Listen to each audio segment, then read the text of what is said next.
4 miles north of where I'm sitting right now is the Indian Point nuclear power plant. It provides this city with a quarter of its enormous power needs. Craig's up there with some area residents or some experts, I think, who could not be more concerned. Craig, what's going on? Peralta, the meltdown of Japan's nuclear power plants has brought more concern about the same potential happening here in the United States. Right behind me is the Indian Point nuclear power plant, just 25 miles from New York City. I'm with Philip Musegas. He's program director for Riverkeeper. Philip, could the same thing happen here?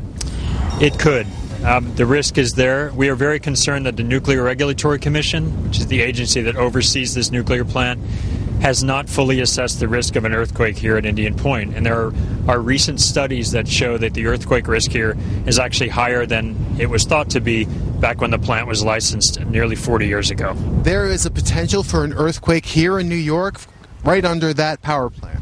Yes, there is. In 2008, Columbia University, the Lamont Doherty seismologists, did a whole study of earthquake history in the Hudson Valley, and they found that Indian Point actually sits at the intersection of several active faults. There's one fault line that was known to exist before the study was done. They actually discovered at least one additional fault line that intersects virtually near and underneath the plant. In Japan, they lost this auxiliary power because they lost their diesel generators.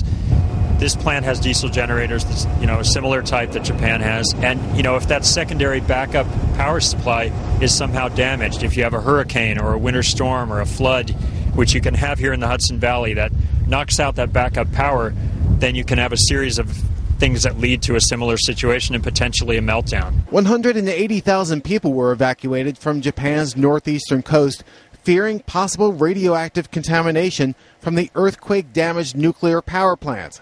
Now, residents and environmental activists are worried about evacuation plans here. I see this is the city of Peekskill right next door. This is highly densely populated areas, not to mention that we're just 25 miles from New York City. Yes, there are over 300,000 people live within 10 miles of Indian Point, and within 50 miles we have about 20 million people in the metropolitan area. 20 million people. How would they evacuate 20 million people?